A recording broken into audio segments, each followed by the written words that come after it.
Welcome to Keeping Up with the Currents, Real Estate Real Talk podcast, where we bring you the latest trends and insights in the world of real estate. I'm your host, Connie Vavra, current chair for the Communications and Technology Committee for Three Rivers Association of Realtors. I'm excited to be here today to discuss the topics that matter most to you. Whether you're a seasoned real estate professional, a first-time homebuyer, or just someone interested in the industry, this podcast is for you. We'll be covering a wide range of topics, from buying and selling properties to real estate investing, property management, and everything else in between. Each episode, we'll be interviewing industry experts, sharing success stories, and exploring the latest trends and technologies that are shaping the real estate landscape. We'll also be answering your questions and addressing the challenges you face when it comes to buying, selling, or managing properties. So whether you're looking to maximize your profits, expand your real estate portfolio, or simply stay informed about the industry, this is the podcast for you. So join us for an exciting journey into the world of real estate. Thanks for tuning in, and let's get started. Today we are joined with Karen Robertson, managing broker with Crosstown Realtors Otahomer, Glen, and Plainfield, with over 30 years experience as a realtor and another several years before that as a builder and developer. Today we're going to talk a little bit about RPAC and how that really affects not only the real estate industry and our professionals, but also our community. Karen, you want to give our audience a little bit more insight, your volunteerism, your involvement? Thanks, Connie. I'm glad to be here. As you mentioned, I did start out as a builder and developer. My dad was a local builder and developer. I'm from the Joliet area. And I built my last house in 2004, but was a part of, 20 plus neighborhoods, few thousand houses, and super proud of what we did. When you drive down the street and you see something you built, and it's, it does really kind of connect my family story. Then to real estate, I transitioned into full-time real estate in 2002. I became a realtor. So I was a licensee before that, but became a realtor in 2002. And prior to joining Three Rivers, I was very active in the Homebuilders Association at the state, local, and national level. So it was just a no-brainer to transition similarly here at the Realtor family, because as you mentioned, everything that we do, the real estate transaction does drive the economy at the state and local and national level, and everything that we do to try to help serve our clients in the communities we live in is a huge part of being a realtor. Absolutely, and you definitely come with, I always joke when we're, at these conferences and, governance meetings, you're really the historian in the room. Going from, when you look around like the Joliet Shorewood area and to see developments that you and your family like firsthand, and then to see how you've transitioned into that, you've really paved the way of how we've built these municipalities and communities, and then transitioned into how that affects real estate transactional work. And you've really been a mentor to, I think, a lot of realtors, and you probably don't even know that, but you're just a very well-rounded example of how realtors are not just key holders. Well, I actually am very well-rounded.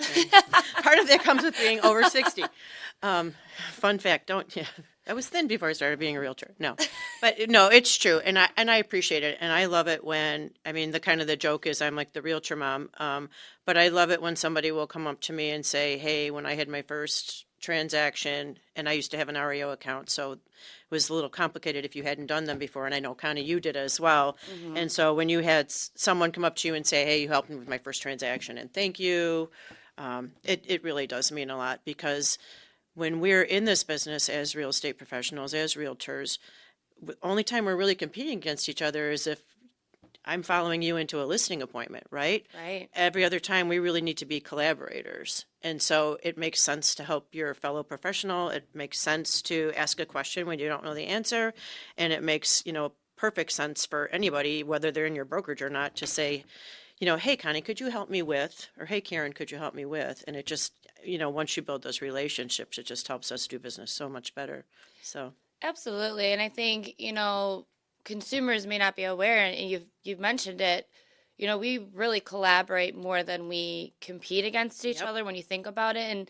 And honestly, it's because, this is the largest transaction investment that our consumers and we as consumers are dealing with.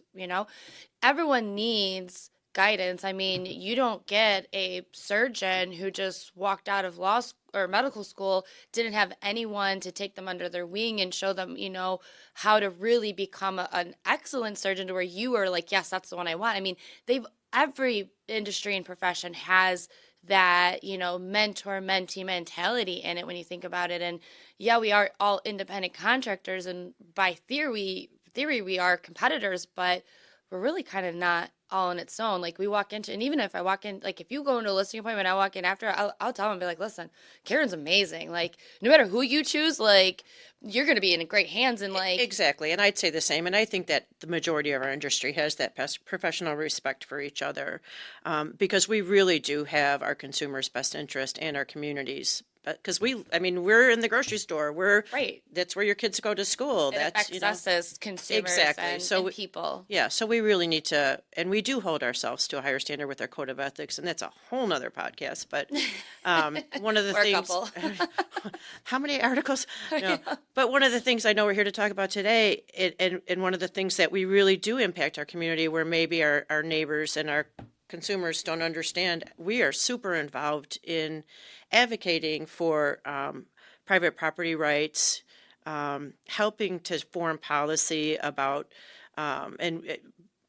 about what might or may not come into town, or maybe we do have good relationships with the local government affairs leaders around us, so that when there is a planning session, we do have typically a seat at the table, because we are at the proverbial kitchen table every single day within our consumers' homes, right? So we hear their concerns, and we take our boots on the ground, and we use that in our volunteer advocacy.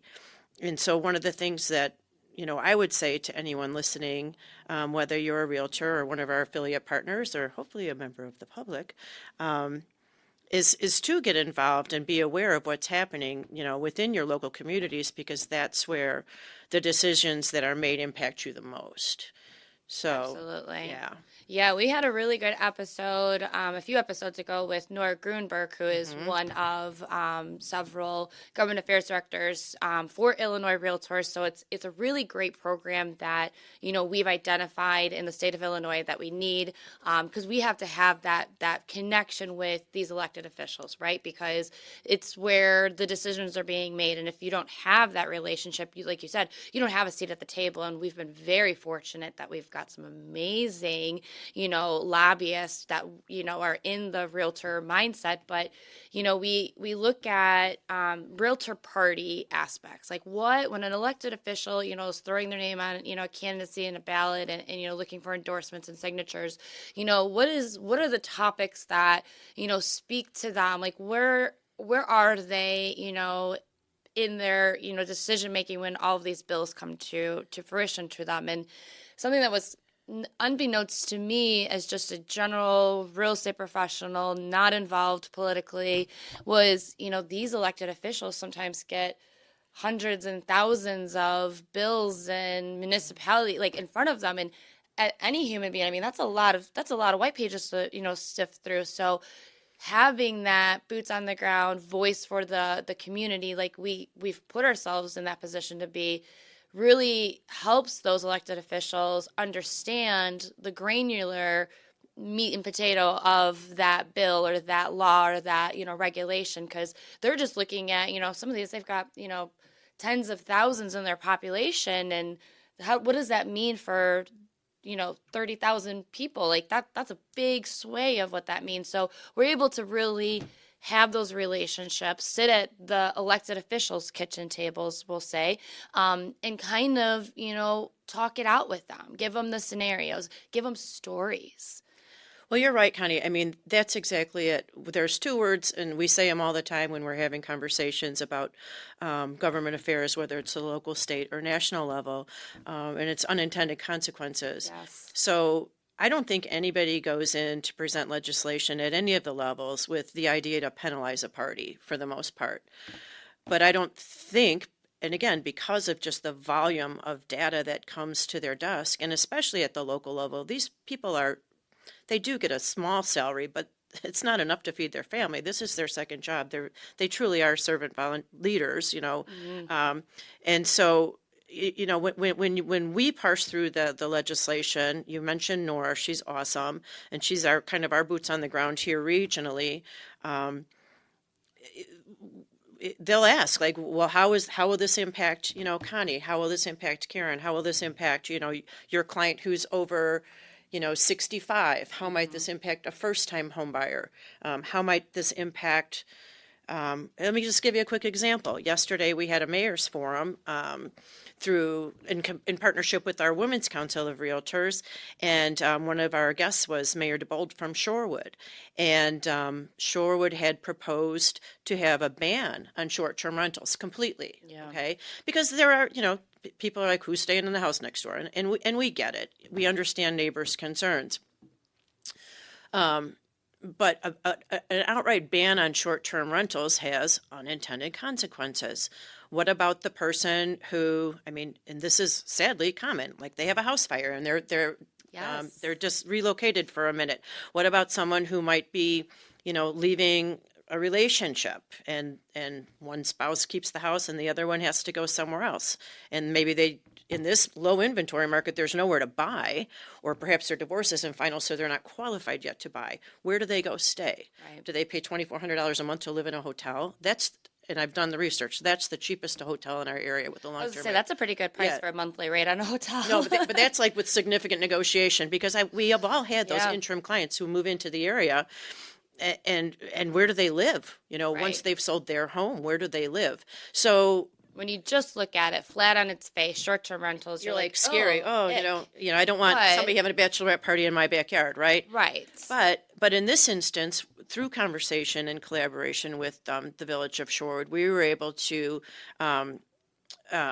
work with them to craft the ordinance that says minimum of 30-day rental, right? Okay. So, we do have some attractions in the area. We do have proximity to Chicago, so the theory is there could be Airbnb for people who are tourists, but realistically, the short-term rental is to help the person in transition from housing, and typically it's somebody who's sold their house before they can find something to buy in this very tight inventory market, or it's someone who's in a situation where their domestic situation has changed, whether it's by choice or because of some sort of fire or something. Yeah, exactly. So that's a really good example. A real-time example. This just happened of how we impact things on a local level.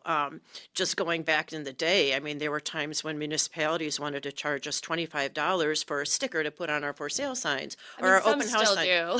Right, exactly. But can you imagine if you're a real estate practitioner and just say you sell 10 houses a year, that's $250, right. And that doesn't count a directional sign, and that doesn't count. So it's little things like that too, because often the municipalities look to the real estate transaction when they're looking for a revenue source, right? So we try to stay ahead of those things, and we always ask our colleagues, but then also the consumers we serve, hey, if you're having a challenge, let us know, because maybe this is the beginning of a pattern of something that we need to get ahead of, right? Absolutely. Yeah. No, absolutely. And it's really great that we have built such a good relationship with the elected officials, their staff, the economic developers in our communities. Because you're right, there's a lot of times where they do reach out to us directly before we even know that that's happening. And they're like, hey, we got this across our desk. What do you guys feel about this?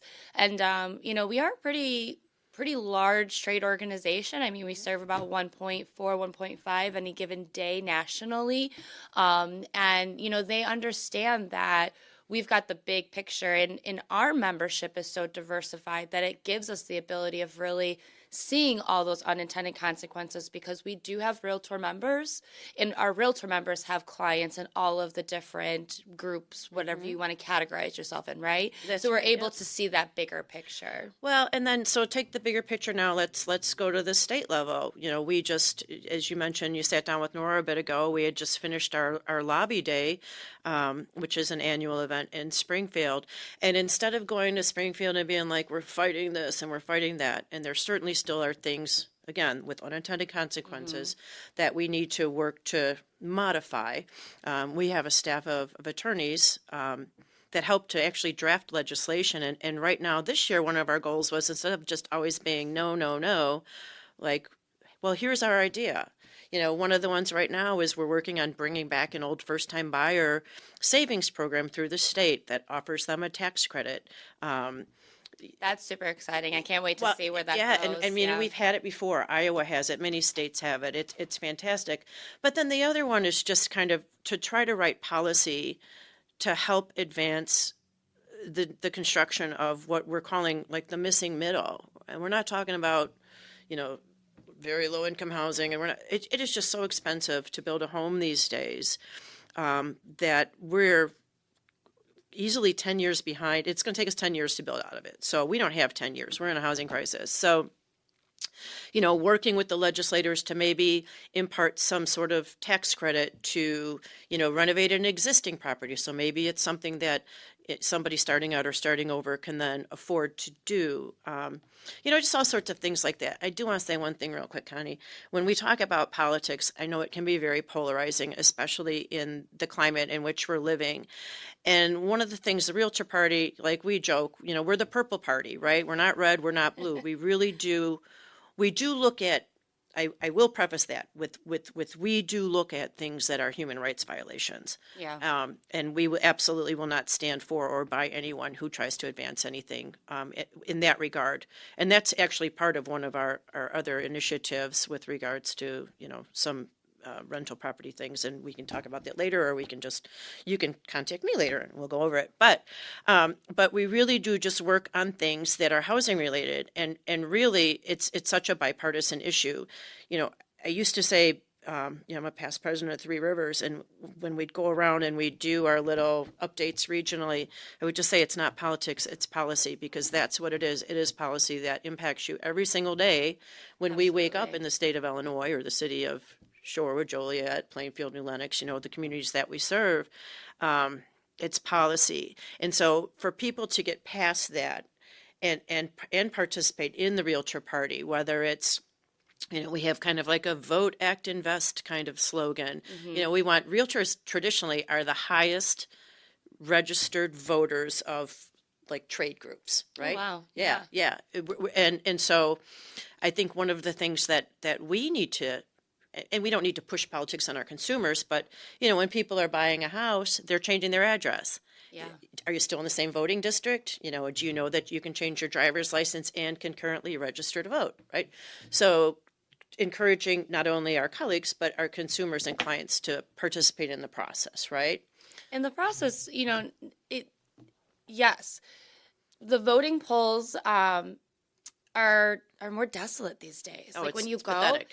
It's like a ghost town. And I remember like when I first became a voter way back in the day, because I'm a lot older now, but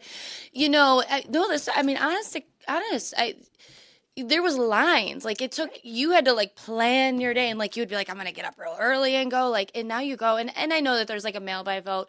But the other thing that I don't think that, anyone is really aware of is all the different levels of votes and throughout the year. I mean, we're not just talking about presidential. Right. I mean, we're talking about state, local. I mean, they all need to have those voices at the table to say, you know what, that's not our person, right? But when you only have, a small percentage of people actually showing up for those local and state, polls, yeah, then the chances of them winning is probably going to, if they have a good campaign and a bad, not a great, elected official outlook, but, if they campaigned really well, they may just wind up by default on that. Exactly. And like I said earlier, the local elections are the ones that are most impactful to us. Yes. And most of us are getting tax bills now, and they're all kind of bitching and moaning, and part of the reason that your tax bill's gone up is because your property values have gone up, right? Yeah. Oh, because yeah, we they don't have. inventory. If you look at your tax bill in detail, actually a lot of your tax rates went down. It's just your value came up. Yeah. But when you see all those different taxing bodies, those are all the different areas locally that we at the Realtor Association and our Realtor family do try to work with to make sure that things that they're advancing are beneficial, to you as the homeowner and the taxpayer. So we talked about vote, and now the other Realtor Party thing for our realtor and affiliate friends is ACT. And acting being, come join the Government Affairs Committee, or if there's a call to action from Three Rivers here locally, or from the state of Illinois, or from NAR, which doesn't happen often. But we're recording this on Thursday, whatever day it is before Memorial Day. We had one yesterday from the state, and it's just a quick, you can do like a 3-click text. What's our text number, Connie? I never remember it. I know, I was just looking for that So, too. but anyways, We'll what drop it'll do it is in the that, show they'll notes. send you a little email, a little text, and it'll say, please reply to this. And if you're not signed up for those Realtor Party alerts, we'll get you that information, and then Yeah, it we'll put it in takes the show like 2 notes. seconds. They don't spam you. It's maybe once or twice a year, if even, and it's something that's super important. It is, and going to Capitol Conference, Realtor legislative meetings, speaking with the elected officials, they actually do appreciate that. Even the staff, and I'm like, okay, you like getting like bombarded with hundreds and thousands of emails, and it's really easy when you do sign up for it. You click it; it's already got the message pre-done. It'll send it to your district representative, and it's that. But they actually want to see it because that shows them how important they should be looking at this, whatever it is, right? And so the more that they get, the more they're going to be like, wow, we need to stop and we need to reach out and see what is going on here. What can we do different? Yeah, we really do have the infrastructure in place to make it super easy for our members to participate at that level. And I'm just going to say, you alluded to the legislative meetings. We recently were in Washington, D.C., and I serve on what's called the Federal Finance and Housing Policy Committee. So we work with FHA, VA, USDA, and Native American lending.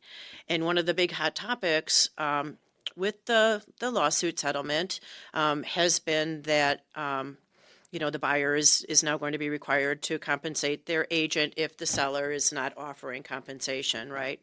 And again, a whole nother podcast for a whole nother day, but we talk about the people left behind. The people left behind in the settlement were our veterans, because the VA loan does not allow for the veteran to pay for many things, including representation outside of the contract. So that being said, we were in Washington the first week of May.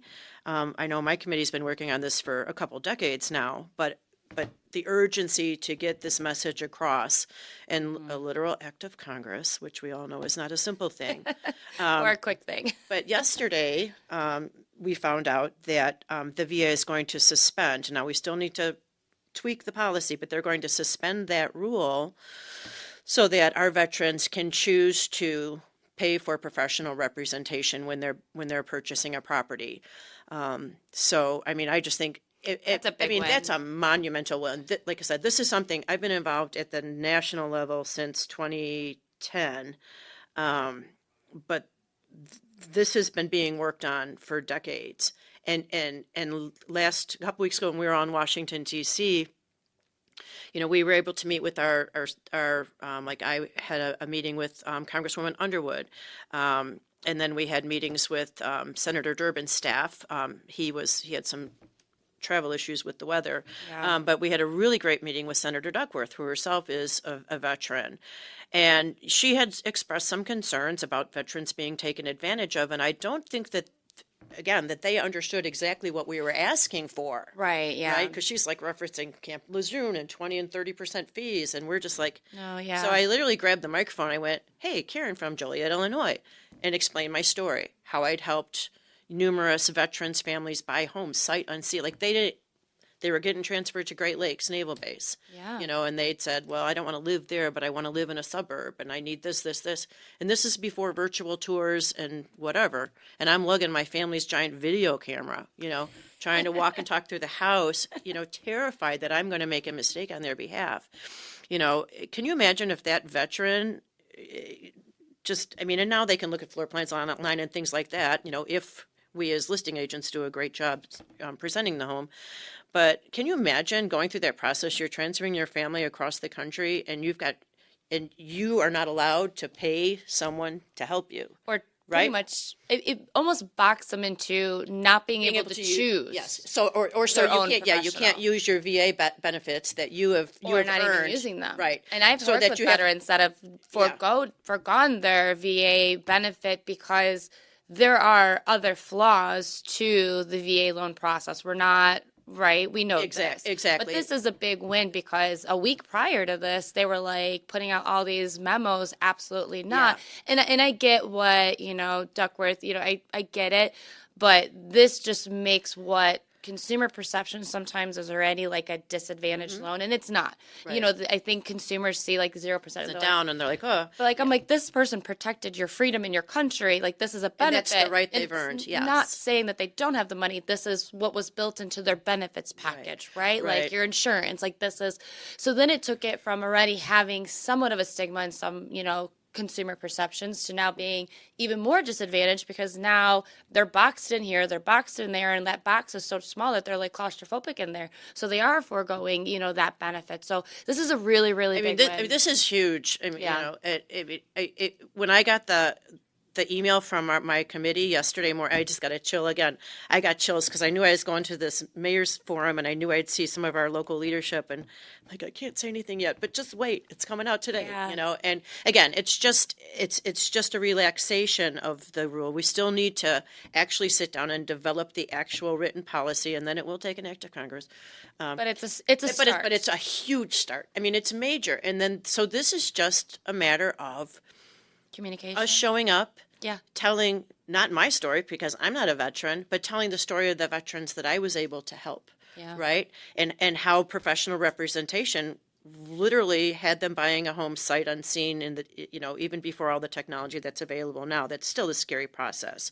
So, you know, I would say to, you know, our colleagues, you know, just get involved. And if you can't be part of, if you don't want to be part of the committee formally, please share your stories. Share your stories of what the challenges are for your consumers. Share the stories of, you know, successes that you had helping somebody, you know, get rid of a lien that might not have been released years ago from an old SSA or something like that.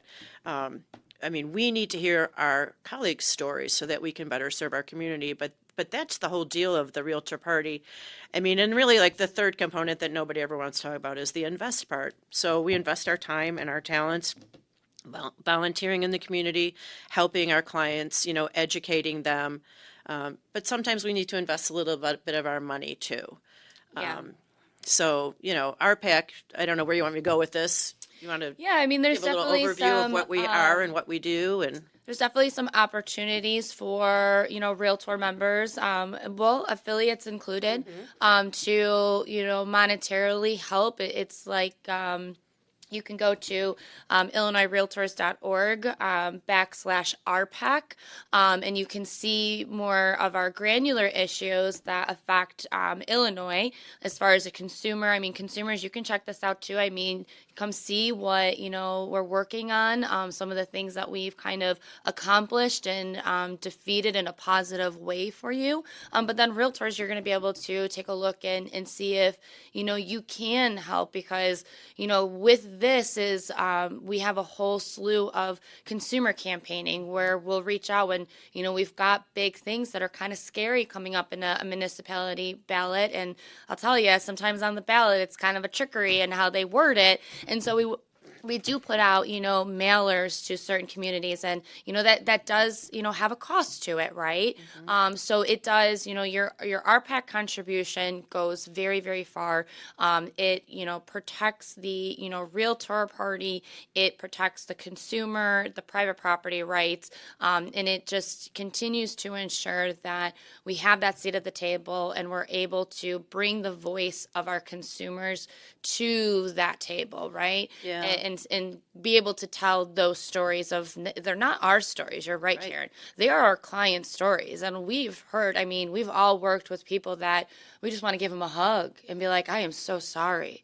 Let me just do whatever I can for you. Like, my capacity is, you know, your real estate transaction, but God, I want to hug you. I want to, like, whatever. And so, I mean, it's really empowering to be in this industry, to have these opportunities and to have such a great connection with majority of our elected officials.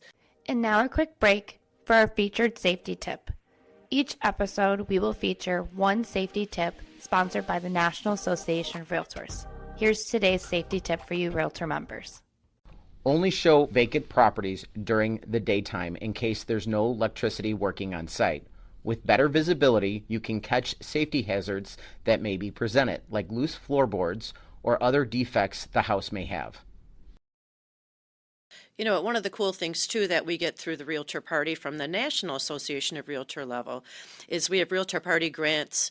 And if you live in or around the I-80 and 55 corridor, you know that traffic is a nightmare, right? Gosh. But actually, the entity that was one of the first major investors in the traffic study that's leading to some of the improvements that are happening now locally and nationally was the Three Rivers Association of Realtors. And we got a grant from NAR to put seed money in with the Will County CED to fund a traffic study. And so our 15,000, which is not a lot of money, but for our little association, that is a lot of money. Yeah. But it started getting matched by other investors in the CED, and that formulated one of the first regional traffic studies in the area, I don't know, a decade, 12 years ago, maybe. We also got a grant to look at it was a Smart Streets grant, and from trying to connect Lewis University to go over the bridge in Lockport into downtown Lockport. And, rest his soul, our good friend Kenny Petluski, who's in heaven now but was a past president, was a champion of that because that was where Kenny lived. And actually they're still working on that, Mayor Straight. They're still trying to be able to figure out how can we get these kids from Lewis in a safe way on their bicycles or in public transportation, right, Smart Streets, and get them into downtown Lockport to spend money.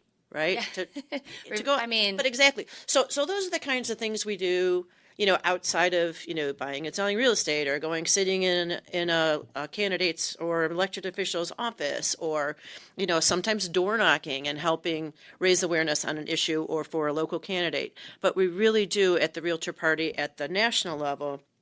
Amanda here's our CEO, and she has access to all these grants and kind of does the research, searches them out, applies for one. We actually just had a fair housing 2-day event in Joliet in April, in Fair Housing Month, and it was fantastic connecting consumers and service providers and realtors and, the Illinois Housing Development Authority and Will County Center for Community Concerns, and just all under one roof. Yeah. And we offered some continuing education and some certification classes for no charge to our members. So that all came because Amanda got a grant from NAR. So, and that's all through the Realtor Party. So it's a pretty, I was going to say the word slick, but I think that implies maybe not. It's a really cool thing, and it's. Are we nearing our 25th anniversary of the Realtor Party? We're getting close if we've not already. We've had 50 years of RPAC, 20 years of our FPC program, which is our federal political contact. So it's a realtor who's basically assigned to date an elected official at the state, local, or national level, and they're our liaison. And then, so it's, I can go on, and you all know I can. So, they're like, cut me off. No, but it's really cool. And if you're a realtor or an affiliate member and you need more information about it, reach out to the association. If you're a member of the public and you're like, what's this? And I've got this challenge going on, reach out to the association because that's, it's one of the things we're here for. We're here to help you buy and sell real estate and, represent you in the most important transaction probably of your lifetime. But if where you live sucks, or if something happening, if you get priced out of your house, or if there's not the ability for your kid to come home from college and maybe rent something, right? Because we can't have rentals, not in my backyard. Let us know because these are things we want to keep our communities vital. A vital community obviously is a benefit for all of us. So. Absolutely. Thank you so much. I could probably let you we can ramble forever and ever, but you don't want but me I think to. we'll lose listeners. But I mean, you're super fascinating. Like I said, you've got so much background and so much knowledge, and it just goes to show it. And I have if you want to get it done, just ask a realtor. Yep. It doesn't matter. I mean, we open the doors, guys, but we do a lot more than that. I mean, our members and our consumers have been empowered to show up to school board meetings. We've got members on school boards, village trustees, mayors. We've diversified our membership, and we'll help you as consumers as well figure out your municipalities, meeting dates. People ask me all the time, who can go and when is it? Well, they're online. So, if you've got questions or if there's something going on, we try to really know all that's happening in our markets, but you guys know best. So if something, comes across, you get a mailer and you're like, oh, what is this? Give us a call, let us know what's happening, because we may not be aware of it. We may be aware of it. We may have, that ball rolling, but, having your stories and being able to show, our elected officials and staff, so-and-so resident, this is affecting them. So it's not an I, it's a we, it's a you. Like we want to bring your voice to the table and make sure that our communities are continuing to be vital, to grow. And we all want to see thriving, growing communities. We want, our families and friends to be able to grow up and do what they want to do and have that, generational wealth and love where they, live and work. And that's all done with this work. It's all done with boots on the ground, bringing the voice to the table and just figuring out how we can make it policy, not politics. Exactly. I mean, that's just it in a nutshell. Thank you so much, You're welcome, Karen. Connie. We're going to have a lot of information in this episode, I can tell you already, in the show notes, so check it out. We'll throw some links in there. Like I said, the IllinoisRealtors.org/RPAC.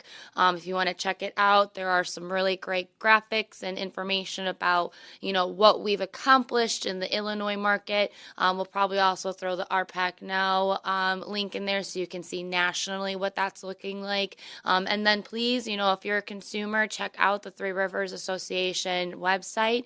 There's always something happening. We try to have consumer type programming as well, like the Home Expo, which was super awesome. So, don't be afraid to, be our friend. Thank you, and we'll see you guys on the next episode. Thanks, Connie. Thank you for joining us on another episode of Keeping Up with the Currents, Real Estate Real Talk, with your host, Connie Vavra, from the Three Rivers Association of Realtors. Whether you're a seasoned professional or a home buyer, we're here to provide you with valuable insights and expert advice to make informed decisions. Don't forget to explore the wealth of resources and support available on the Three Rivers website. Whether you're a real estate professional or home buyer in the market, we're here to empower you with the latest trends and expert advice. Thank you for being a part of our real estate community, and remember, at Keeping Up with the Currents, we're here to guide you through the ever-changing tides of the real estate market. Happy house hunting and successful deals to all.